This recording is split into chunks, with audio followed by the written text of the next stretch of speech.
All right, welcome to the very first episode of Doug's Den. Welcome, KFC. What's up, man? So there was a collectibles store that I used to go to as a kid called Dragon's Den. That was like the spot to get baseball cards and Magic cards, and I think I used to do Star Trek cards, all that collectible shit. So Doug's Den, very apropos that I'm here to kick it off. Yeah, well, this is the first one. I appreciate you bringing your little. You brought a little collection in. I had this beautiful box, man. Beautiful. My favorite part was the box, right? It would have my name on it, and then I dropped it on the way in, and this exploded on the street, and I screamed, "Fuck!" People thought I was crazy, but yeah, I just rediscovered this recently at my mom's house. I have good news. You dropping the box does not change the value of any of the cards inside because they are all garbage. They are all trash. No, it's But these were this is my crown jewels as far as I was concerned as a kid. If they're in a case for me, with the screws and everything, then I thought. I had some coins mixed in and all that shit because I was a nerd who collected coins as well. This is your 401k before this you got was 401k. it. I was about to cash out, and then some stray ones here that I thought were I guess worth putting in a box. But lay it on me, Doug. You got some coins here. These are actually what's cool about these is these are silver. Yeah, I was thinking the value is probably just is silver. Yeah. So, but this one I can definitively say I remember was from my first Holy Communion, and I remember being like, this was like I'm a pirate. Like I got gold and silver coins. I'm rich. Yeah. Nah.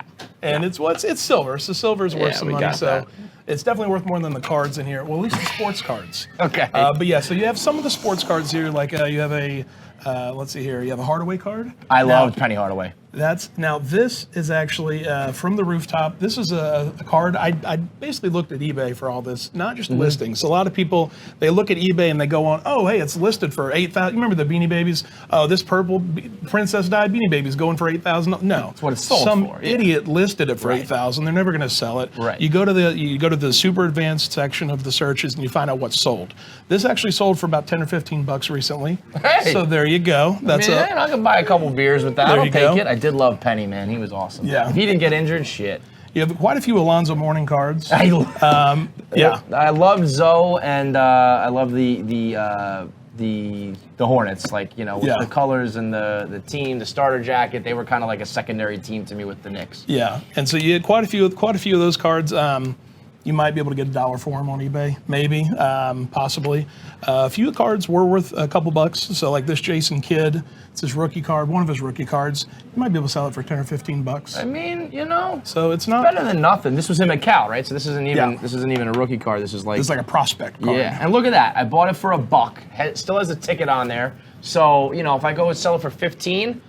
That's a big return on investment. I mean, Gary Vee preaches this all the time, right? Absolutely. You do it with enough of these things, and next thing you know, I'm retiring. If you would have bought 150,000 of these, I could be rich. What really gets a lot of people is like, here's a Michael Jordan card from '93, and like, oh, it's his first year.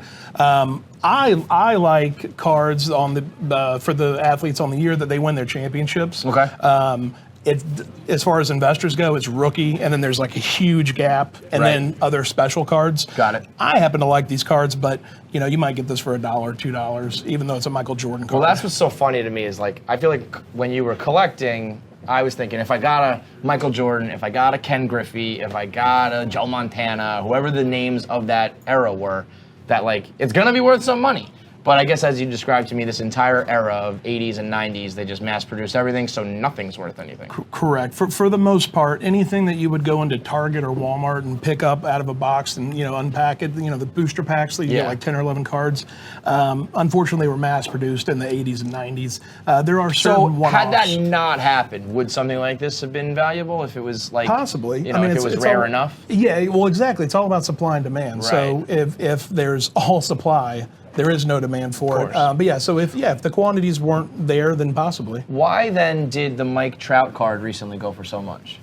And that's a great question. So Was that just a crazy investor who was like, fuck it, I got money to burn and I want this? So I think it's 50-50. You've seen Logan Paul and all these other people getting into Pokemon and Yu-Gi-Oh! And they're not just sports, but everything. So it's I'm sure you remember like Beanie Babies. Oh, it was the craze and everything. I think the first time the Beanie Babies, went crazy. The internet wasn't around. No. It definitely wasn't around like it is now. No. So where you could actually purchase these things online. So I think it's a mix of, you have a lot of investors who see this and think, oh my God, I need to get in here. And then you have the one-offs of the kids buying $1, like, oh, hey, I can buy this, and they see it. Oh, if they made this much money in 6 months, I'll just hold on to it for a year. Forever, it's gonna keep going. Unfortunately, it just doesn't work out that way. Right. You had a few cool cards that like you mentioned this one. It's as a Mets fan, this Tom Seaver. Oh baby.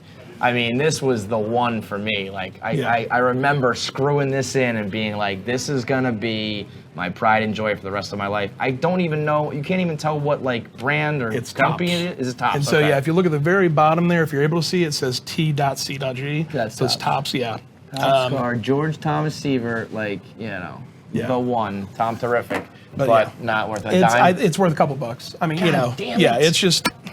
I so badly just want to be that guy who's like, I found this old box in my mom's house and I got something for $2 million. It's just not gonna it's not just basketball and baseball either. It's football. So pretty much, I mean, most of these cards. There's a Jason Kidd '94. I did love him on the Mavericks. That was another one of my guys. So you have all these cards. This was nothing. This one, Frank Thomas, The Future Is Now, with like the holographic writing. I must have lost it because I had Ken Griffey at 24 years old, same one, and I remember thinking, Thomas and Griffey, this is going to be it. The future was now. It's no longer as far as that. I think that went for a couple bucks. Let me see here. Get out of here. Yeah, so I don't even have it on there. Do things matter? Like, I mean, I remember thinking like the hologram writing was going to be a big deal, and so if you're certain of the features of the cards, does that not really matter? It's all really just supply and demand, right? Yeah, exactly. If you're looking at like Pokemon cards, and like the holo versions of those are obviously going to be more rare and more valuable. But generally, when you're looking at these kind of cards, not really. It's just a matter of is it a rookie card? Is it a card? And is it a card that's in demand? Is it somebody that that people want? But I have some redeeming qualities of this box. So let's go. Minus the coins and everything. Oh, do you know how much this is worth? How much? $2, you motherfucker! I knew a dad joke was coming. No, so if with that's like the Red Seals 1963 version. That's the first year the $2 bill came out. But there are other series versions that are worth like up to $10 or so. Another return on investment. $2 for $10. Let's go. I think there's something very cool about the $2 bill. I got a couple of the gold standard, a couple of the silver, and just a couple regular ones. But I feel like I always thought it was pretty boss to have a $2 bill. Yeah, crisp $2 bills are the ultimate old man in the pocket. If they see a cute little toddler running around, they're just like, please give her $2 or give him $2. Doesn't have that crisp money smell anymore, but $2 bills and Werther's Originals. That's how you know you're an old man. Put it in your pocket and you walk out the door. Well, let's get to these redeeming qualities here. So they're not sports cards. Interesting. They're your magic cards, right? They're your magic cards. I hoped for. And I was way more of a magic card collector than I was like a baseball or basketball card. So let's get to the magic. I'm actually not too familiar with magic. I had to call my friend. Okay. I had an expert come in. All right. I had to call my friend because there are with these kind of cards, unlike sports cards, like you actually play a game with these. Yeah. And so some people they just want the card because they want it in their deck because they want to play with it. We used to do proxies. Proxies, exactly. Yeah, so we would write on it like Royal Assassin, and I could show you I've got the Royal Assassin here, but I'm not going to put it in my deck because I don't want to fuck it up. Yeah. But this, piece of paper that says the name on it counts. It represents. Or we would take a card. shitty card and just write Royal Assassin on it. Yeah. So that you don't play with it, you don't mess with it. Right. Exactly. So Royal Assassin. That's actually one of the first cards here. This is only worth a couple bucks. Oh fuck. Yeah, a couple bucks. I got excited for that one. But this one, you have quite a few here. So this one I had to look up. This is Mahomadi Dejin. There you go. I'm glad you pronounced it. I think I haven't said it in 20 years, so I don't know if that's the way you say it. And so this is one. Unlike proxy cards, there's also ones that this is the unlimited version, which is the first version that came out. Right. Even though they keep reprinting the card. Right. That's the OG one. This is the one you want. That's not this one. Fuck. This is the 4th edition. I looked up. Yeah, one of the things you can do, you can look at. This one has very small lettering. It says copyright 1995. Yep. The original one would have been 93. The original one I think goes for like $60 or whatever. This one still goes for like $4 or $5. So you're not completely out of it. Totally worthless. These last two though, I think you're going to be happy about. The dual lands. Dual lands was a big deal. So this is Diamond Valley. Yeah. Oh, okay. Diamond Valley, I remember getting it for Christmas one year. It was like the card that I wanted. I liked the name. My mom got it. I was so happy. Lay it on me. So ungraded in this condition will probably go between $200 and $400. Whoa! Let's go! And that's off of like current sales on eBay. That's not just me going, I think you could get this. No, like somebody bought it for that much. There are multiple sales recently. Hey, hell yeah. Around $200 to $400. And that's the ungraded version. The graded version, there was actually a PSA 10, which is top of the line for PSA, sold in August for $1,300. Yo, so your boy could use $1,300 cash right now. So if you can get this graded and it comes back with a pretty good grade, you might be looking at around a $1,000 card. So hold on to that one. You just made my day, man. But wait, there's more. I mean, if if it gets better than that, let's go. So this is the card that I was doing my own research and everything. Yeah, it's the internet. You can pretty much find whatever you want. This is the card that I really had a lot of questions about. Juzam There you go. Yeah. Thank you for pronouncing that for me. So I was looking at this card and it came across, I had to do a lot of research. I had to call the heavy guns in to figure out exactly what I was looking at because I wanted to make sure I'm giving you the right information. I didn't want to say, it's worth this and then not really be worth it. Right, you don't want to get my hopes up or also lose a gem, Yeah, and so let me just double check here. In pristine condition, this card recently sold for $1,750. Whoa, mama. That's pristine condition, which this is not graded, but if it is... And it's been in the case. I mean, it's probably not pristine, but I know it hasn't been out of the case. You know, there's none of the edges have been rubbed around or anything. It hasn't been just loose in the box. And so $1,750. Let me see here. I mean, and so even in like shitty condition, I can maybe get $1,000 for that. Yeah. I mean, because this is one where they were selling a lot of proxies. They were, there was plenty of stuff online for oversized cards. But this one, I'm not sure if they ever made the same one again. That's why I had to double check. But yeah. This card might be worth. And I think these are both from the Dark Edition. Yeah, if you look. Arabic. Arabian Nights. Arabian Nights. There you go. Yeah. So like 4th edition was the set that I like played with. That was like you get your regular cards, but prior to that was like Beta and Delta were like different a couple themed ones, and then there was Arabian Nights, and then there was something called the Dark. And then after there was Ice Age, so I played during 4th edition and Ice Age. If you're a Magic nerd, you'll understand that. But these were, I remember like anything from Arabian Nights or anything from the Dark was like, oh shit, these are like OG cards.